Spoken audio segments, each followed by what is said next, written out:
Həzrət Peyğəmbərin bir hədisi var.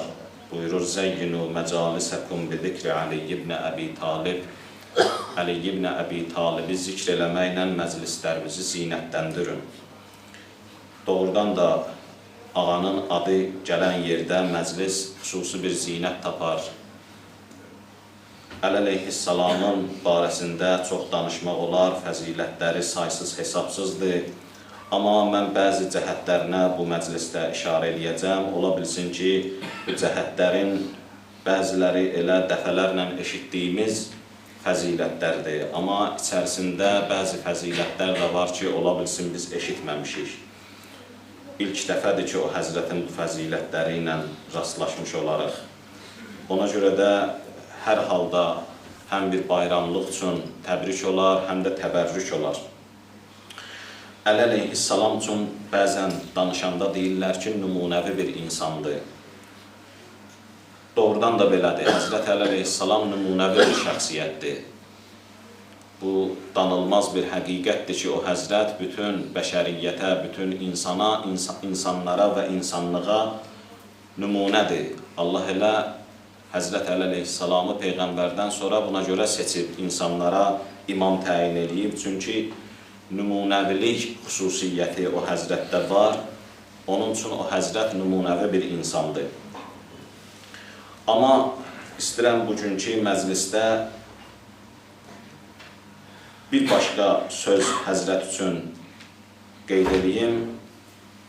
Əli əleyhissalam həm də möcüzəvi bir insandır. Nümunəvi insan və möcüzəvi insan. Həzrət Əli həm nümunəvi insandır, həm də möcüzəvi bir insandır. Bəzi hədislərdə var ki, Əli əleyhissalamın şəxsiyyətini həzm eləmək insanlar üçün çox çətindir. Doğrudan da bu cürdür. Həzrət Əli əleyhissalam elə bir insandır ki, onun məqamını, onun şəxsiyyətini, onun kimliyini dərk eləmək üçün insanda müəyyən şərtlər lazımdır. Birincisi, geniş düşüncə lazımdır buna görə. Hər düşüncə bunu qəbul eləyə bilməz. İkincisi, geniş qəlb lazımdır.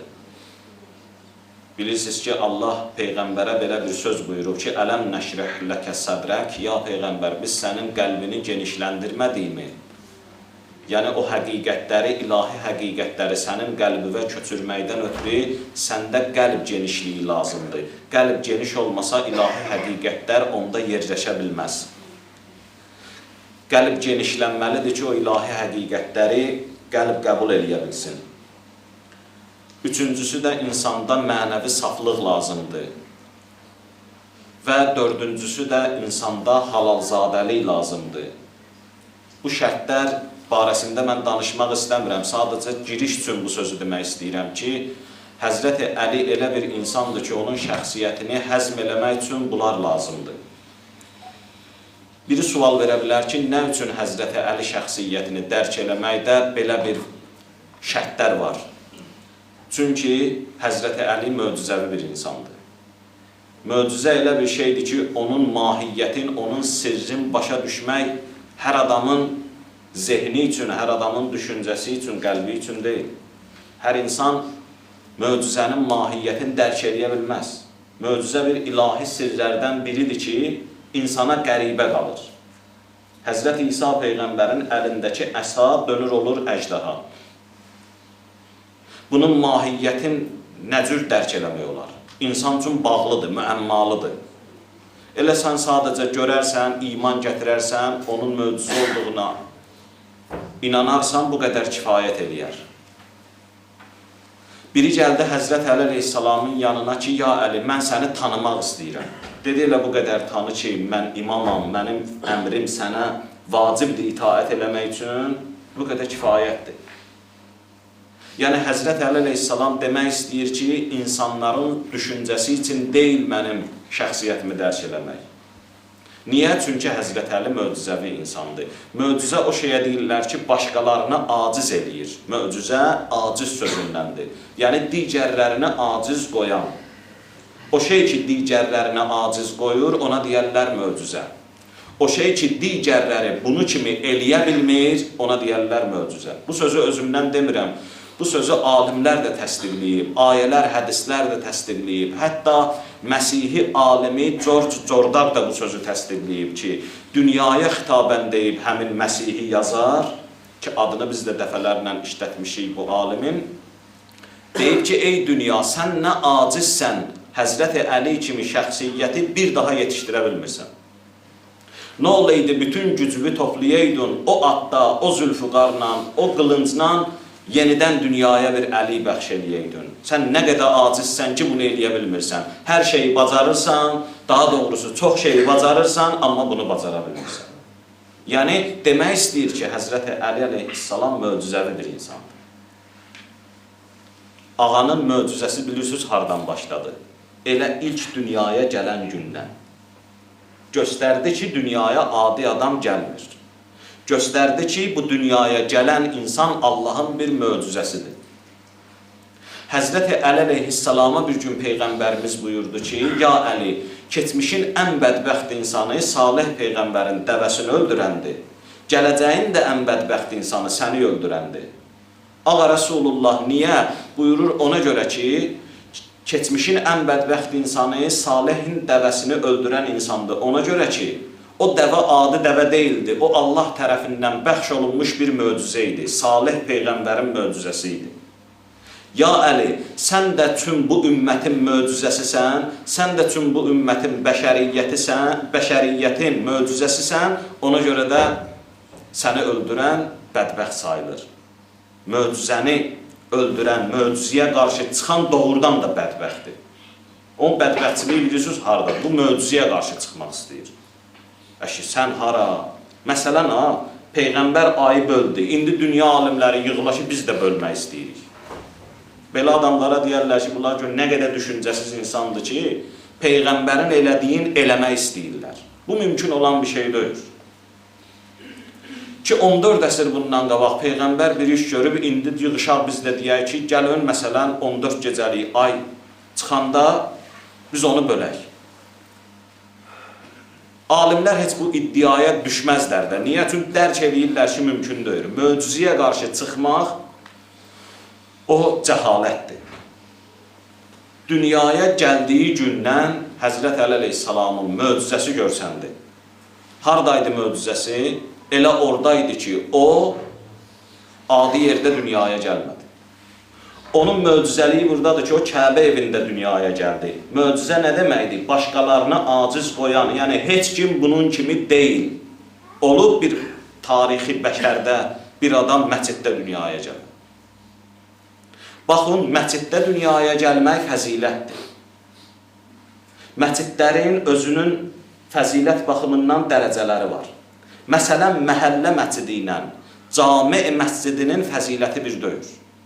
Bir məsciddir ki, cami məscididir, yəni ora cəmiyyət yığışar. Bir də var, məsələn, bazar məscidi. Elə işdən ayrılırsan, gəlib 5 dəqiqəyə namazını qılıb çıxıb gedirsən. O məscidlə bu məscidin fəziləti bir deyil. Bu məscidlə, məsələn, Kufə məscidinin fəziləti bir deyil. Məscidlərin fəzilətləri fərqlidir. Fəzilət baxımından ən üstün məscid Kəbə evidir. Ondan üstünü yoxdur. Məsələn, başqa məscidlərə sən boynunda qusul halda, cənabət quslu halında girə bilərsən, amma dayana bilmərsən. Girib dayanmaq, oturmaq olmaz.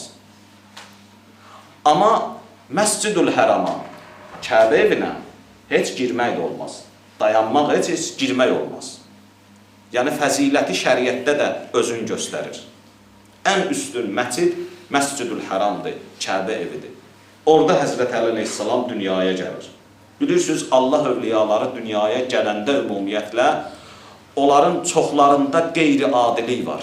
Məsələn, Həzrəti İsa Peyğəmbər atasız dünyaya gəlir. Ona görə Həzrəti İsa Allahın möcüzəsi sayılır. Həzrəti İbrahim Peyğəmbər dünyaya gələndə tarix yazır ki, başqa adi uşaqların bir ayda ya bir ildə inkişafını Həzrət İbrahim Peyğəmbər bir gündə eləyirdi. O bir günə, bir ayın ya bir ilin inkişafı onda gedirdi. Həzrət Musa Peyğəmbər nə cür bir yerdə, mühitdə dünyaya gəldi və nə cür o neçə minlərlə uşaq başı kəsilən bir mühitdəki Həzrəti Musa dünyaya gəlməsin, o gəldi. Bunun özü bir möcüzədir ki, o cür yerdə Həzrəti Musa dünyaya gələr. Həzrət Peyğəmbərin özü dünyaya gəlir. Dünyaya gələndə nə qədər möcüzə baş verir.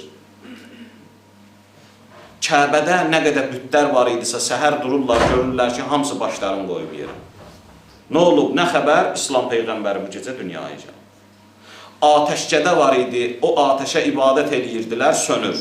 Nə oldu buna birdən-birə min illərdir yanırdı, bu söndü. İslam Peyğəmbəri dünyaya gəlir. İran padşahının eyvanının sütunları, neçə sütunu dağılır, çökür.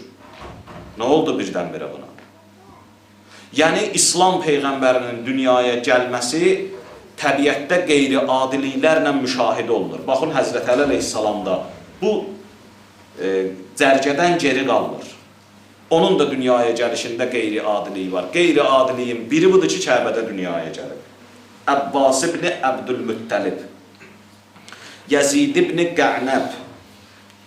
Bunlar Əbdülmüttəlib oğlu Abbas Peyğəmbərimizin əmsidir. Yəzid ibn Qə'nəb o da bir şəxsdir. Bəni Haşimdən bir qrup insan, Bənil Üzzadan da bir dəstə insan. Bunlar deyirlər, yəni bir nəfər yox, neçə nəfər insan. Deyir, biz oturmuşduq, gördük ki, Fatimə binti Əsəd, Həzrət Əlinin anası, gəldi, dayandı Kəbənin qarşısında. Söykəndi divara, əlin qoydu divara, başladı dua eləməyə. Hamilə idi. Duanı bu cür elədi. Dedi, ilahi, mən sənə iman gətirmişəm. Həzrəti İbrahim Peyğəmbərin də dediklərinin hamısını təsdiqləmişəm. Bilirəm ki, bu evi Həzrəti İbrahim tikib. İlahi, səni and verirəm bu evin haqqına, bu evi tikənin haqqına və bətnimdəki uşağın haqqına. Bu doğuşu mənim üçün asanlaşdır. Xanımdır, xəlvət yer lazımdır. Ondan sonra yanında bir adam lazımdır. O yerdəki ağrılar gəlir xanım Fatimə binti Əsədə, gəlir başlayır Kəbənin kənarında Allaha dua edir. Bu şəxslər deyirlər ki, biz də onda gördük ki, Kəbənin qapısı açılmadı ya, divarı aralandı. Bir var qapısı açıla, o yəni biraz adama az qəribə gələr də, bağlı qapı açıldı. Amma bir də var ki, divar aralanır. Bu lap qəribədir. Adam bəzi fəzilətlər var ki, çox eşidib, amma eşitsə də fəzilətin dərinliyinə varanda, oturub bir düşünəndə ki, Allah, bu nə sirridir? Bu nədir? Bu bir xanımdır, dua eləyir və deyir, and verirəm səni bətnimdəki uşağa. Bu doğuşu mənim üçün asanlaşdır, divar aralanır. Yəni, gir içəri. Hamımız gördük ki, girdi içəri. Bazarda, dükanda, evlərdə, Məkkədə ancaq söhbət bundan gedirdi. Yayıldı bütün şəhərə. Ki, Fatimə hardadır, divar aralandı, girdi Kəbənin içərisinə. 3 gün qaldı orada. Çıxdı. Hamısı gördü ki, qucağında uşaq. Və belə bir söz deyir. Deyir, həmd olsun o Allaha ki, məni keçmiş qadınlardan üstün qərar verdi. Asiyə üstün xanım idi. Amma elə bir yerdə ibadət eləyirdi ki, Allaha. O yer xoşa gəlməz yer idi, yəni Fironun evi idi. Mənə Allah gör nəyi nəsib elədi. Kəbənin içində uşaq dünyaya gətirmək. Bir adam Kəbənin içinə girə, orada namaz qıla, ömür boyu fəxr eləyər. Ömür boyu ki, mənə qismət oldu Kəbənin içinə girmək. Hər adama qismət olmur. Gör bu qadına bax ki, nəinki girib namaz qılmaq ona qismət olur, uşaq dünyaya gətirmək ona qismət olur. Yəni, Kəbə Fatimə-i Əsəd üçün doğum evinə çevrilir. Bir anlıq, bir neçə günlük. Deyir, qeybdən səs gəlir. Bu uşağın adın Əli qoyarsan, Fatimə. Ona görə ki, mən bu adı öz adımdan almışam. Əli Allahın adıdır. Öz adımdan almışam. Bu uşağın adın Əli qoyarsan. Sonra Fatimə binti Əsəd deyir ki, mən çıxdım çölə, onu gətirdim Həzrət Peyğəmbərin yanına. Qeybdən gələn səsi də Həzrət Peyğəmbərə dedim ki, qulağıma belə bir səs gəldi ki, bunun adını Əli qoyarsan. Və o səsləri Həzrət Peyğəmbərə ərz eləyir və deyir ki, ya Rasulallah, o qeybdən gələn səs mənə belə bir söz də dedi ki, bu elə bir insandır ki, onu öz ədəbimlə ədəbləndirmişəm.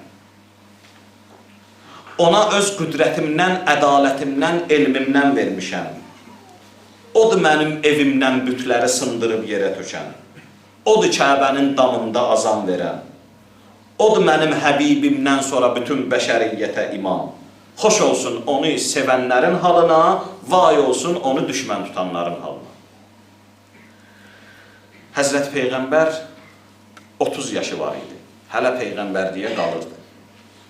Amma bir hədis deyim sizə, Həzrət Peyğəmbərdən özündəndir. Buyurur, kuntu nəbiyyən. Mənə 40 yaşında Peyğəmbərlik verildi. Əslində Peyğəmbərə 40 yaşında Peyğəmbərliyi aşkar oldu. O elə əvvəldən Peyğəmbər idi.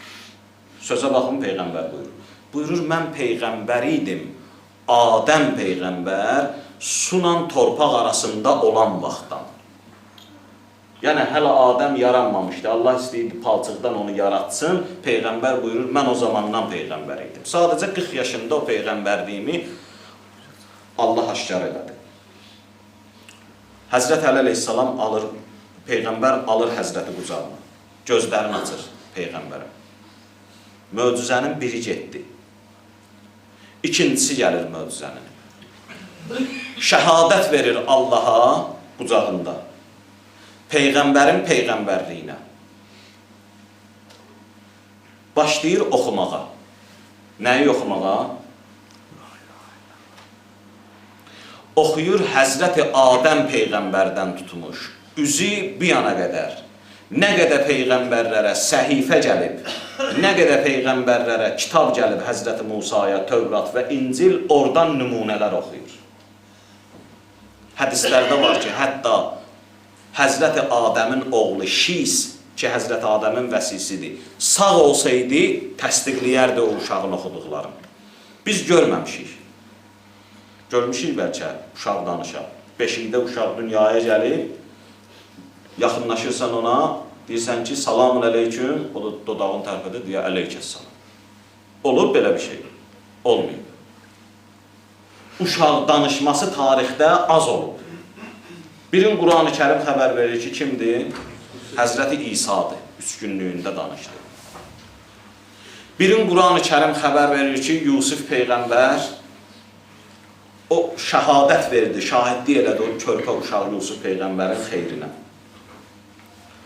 Yəni, Quran-ı Kərim bu uşağın danışmasını deməklə təəccübümüzü aradan aparır. Yəni ki, təəccüblənmədi, Allahın əlindədir, uşaqdır. İndi böyüyüb 2-3 yaşında danışacaqdırsa, elə 2-3 günlüyündə danışır. Nə eybi var ki, 2-3 yaşında onu danışdıran kimdir ki bəyəm? Öz-özünə danışdırıyor, yox, onu danışdıran var. Görürsən, bir adamın dili də var, hər şeyi var, laldır, danışa bilmir. Deməli, nitq qüvvəsini Allah verir. 2-3 günlüyündə danışdırmaq da Allah üçün problem deyil. Danışdırır. Bu təəccüb Quran-ı Kərimin ayələri ilə gedir. Amma bundan da təəccüblü bir üsüz nədir? Uşaq bir var danışa, bir də var səmavi kitablardan oxuya. O adam üçün biraz təəccüblüdür. Bundan da təəccüblüsü bilirsiniz nədir? O kitablardan nümunələr oxuyur. Gəlir çatır Qurana. Onlar ki, nazil olub da keçib. Amma Qurandan da bir surənin neçə ayəsini oxuyur. Bismillahirrahmanirrahim. Qad əfləhəl mu'minun. Həqiqətən möminlər nicat tapdı. Mü'minun surəsinin ilk ayələridir. Başlayır oxumağa.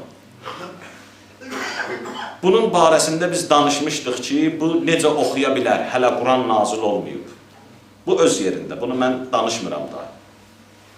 Amma Qurandan o surəni ki, oxuyur, Peyğəmbərin orada bir sözü var. Ki, Həzrəti Əli ki, buyurur Quran-ı Kərimdən qəd əfləhəl mu'minun, həqiqətən möminlər nicat tapdı. Həzrəti Əli əleyhissalamın bu sözündən sonra Peyğəmbər buyurur, nəəm, bəli, həqiqətən də nicat tapdı. Əfləhu, onlar həqiqətən nicat tapıblar. Niyə? İz əntə imamuhum. Çünki sən onların rəhbərisən. Sən onların imamısan. Da bir insan ki, onun imamı Həzrəti Əli ola, o nicat tapar da. Bu surələrdən bir neçə ayə oxuyur. Deyirsiniz ki, bunun sənədi var. Harada yazılıb bu? Ki, Həzrət Əli Kəbədə dünyaya gəlib. Quran oxuyub. Hələ Quran oxumağın sənədlərinə mən keçmirəm, vaxt uzanar. Çünki əsas məsələ o Kəbənin içində dünyaya gəlməkdir. Onun 2 dənə sənədini deyirəm. Bir alim olub, İbn-i Səbbağ adında. Bu Maliki məzhəbinə mənsub olan bir alim olub. Bir məşhur kitabı var. Ədəbiyyatda o tez-tez bu alimin kitabına rast gəlmək olur. Füsulul Muhimmə adında bir kitabdır. Orada bir söz yazır. Nə yazır? Yazır ki, vələm yuləd fil beytil həram qəbləhu əhədun sivah. Ərəbcə yazır. Deyir, Beytül Həramda Həzrəti Əlidən qabaq, Həzrəti Əlidən başqa qabaqlar elə bir şəxs olmayıb ki, orada doğulsun. Və hiyə fəzilətun, bu bir fəzilətdir. Xəssəhullah Teala biha, Allah bu fəziləti məxsus eləyib ancaq Həzrəti Əliyə. Niyə? İclalən ləhu, onun məqamını göstərməkdən ötürü. Və i'laən li mərtəbəti, rütbəsini ucatmaqdan ötürü və izharən li təkriməti, kəramətin göstərməkdən ötürü. Yəni, alimlər təsdiqləyir ki, orada dünyaya gəlir. İndi orada bütlər var idi, nə var idi, mən Kəbənin taxsiri nədir ki, bütü gətirib qoyurlar ora? Bütü ora qoymaqla o məqamı düşməz ki, aşağı. Bəli, bizə lazımdır ki, o bütü oradan təmizləyək. Məscidin şəninə lazım olmayan bir şeyi məscidə gətiriblərsə, bizə lazımdır ki, amma məscidin şəni düşər aşağı. Məscid elə məsciddir də. Məscidin xalçası nədirsə bulaşar. O deməkdir ki, məscidin səviyyəsi, qiyməti düşdü aşağı. Bizə lazımdır ki, duraq onu təmizləyək. Məscid elə qalır məscidliyində. Kəbə qalır kəbəliyində. Buyurur, ikinci söz Alusi adında bir əhl-i sünnə alimi olub. Alusi bir təfsir də yazıb Quran-ı Kərimə. Ruhul Məani adında bir təfsiri var. Həzrət Əli əleyhissalamın bu fəziləti üçün ki, Kəbədə doğulub, gözəl bir söz deyib, sözün qiymətinə baxın. Deyib, təəccüblənməyin ki, Əli Kəbədə dünyaya gəldi. Biz təəccüblənirik. Vay, harda, necə, Kəbənin divarı yarıldı, içində dünyaya gəldi. Buyurur, təəccüblənməyin ki, Əli Kəbədə dünyaya gəldi. Çünki möminlərin əmiri, yerlərin ağası olan Kəbədə də dünyaya gəlməli idi. Sonra nə buyurur? Buyurur, şükür olsun o Allaha ki, bilir nəyi, harda qərar vermək lazımdır. Ucadır o Allah ki, hər şeyi öz yerində qoyub. Yəni, birdən Həzrət Əlini qeyri yerdə dünyaya gətirsəydi, o olmazdı. Ona təəccüblənmək lazım idi ki, niyə belə bir şəxs orada dünyaya gəlib? Amma o ki, möminlərin əmiridir, insanların şahıdır mənəvi aləmdə, Peyğəmbərlə yanaşı, o elə yerlərin şahında dünyaya gəlməlidir də. Burada nə təəccüblü şey var ki? Yəni, alimlər də bunu təsdiqləyir. Həzrət Əli əleyhissalamın ikinci möcüzəsi onun gördüyü işlərdir. Şücaətindən danışasan möcüzə, elmindən danışasan möcüzə. Möcüzə odur ki, hamısını aciz qoyur. Heç kəs bunu kimi eləyə bilmir. Heç kəs bunu kimi nə şücaət göstərə bilir, nə ədalət göstərə bilir, nə elm göstərə bilir. Nümunələri də bəs qədər. Əli əleyhissalam hansı xüsusiyyətə barmaq qoysun, orada nəzirsizdir, misli bərabəri yoxdur. Məbit gecəsi idi, Peyğəmbər Məkkədən Mədiniyə hicrət eləyəndə Həzrət Əli əleyhissalam girdi Peyğəmbərin yatağına. Özün atdı təhlükəyə. Orada böyük təhlükə var idi. Çünki onlar gəlmişdilər ki, Peyğəmbəri yatdığı yerdə öldürsünlər. Və içəridə girdilər. Ədyalı qaldırdılar, gördülər Peyğəmbər deyir, Həzrəti Əli idi. Onlar fikirlərindən daşındılar ki, biz Peyğəmbər üçün gəlmişik. Amma böyük təhlükə idi. Orada zənn edib ki, bu ədyalın altında Peyğəmbərdir, öldürə də bilərdilər. O da Allahdandır ki, əvvəl baxdılar ki, görək Peyğəmbərdir, yoxsa yox. Böyük təhlükə idi ki, Həzrət Əli əleyhissalam göz qırpmadan dedi, baş üstə girirəm yatağa. Yəni, gələn də baxmayacaqdı ya, qılıncla doğrayıb çıxıb gedəcəkdi. İndi o bilməyəcəkdi ədyalın altında kimdir. Amma şükürlər olsun ki, baxdılar. O baxmaq da Allahdandır. Gördülər, Əli idi, fikirlərindən daşındılar. O fikirlərindən daşınmaq da Allahdandır. Bunlar öz yerində. Amma həmin gecə göy aləmində bir şey baş verdi.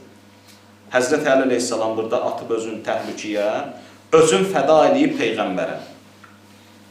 Göy aləmində Allah səslənir iki müqərrəb mələyinə, Cəbrəillə Mikailə. Deyir, sizi bir-birinizə qardaş elədim, Cəbrəillə Mikail. Və qərara aldım ki, birinizin ömrünü o birisindən çox eləyim. İndi seçin, hansınız istəyirsinizsə, uzun ömrü o götürsün. Bu, özünün öz ömrünü bağışlasın, fəda eləsin ona. Hansınız istəyirsiniz? Cəbrəillə Mikaildən səs çıxmadı. Hədisdə var ki, Allah o iki mələyə səsləndi.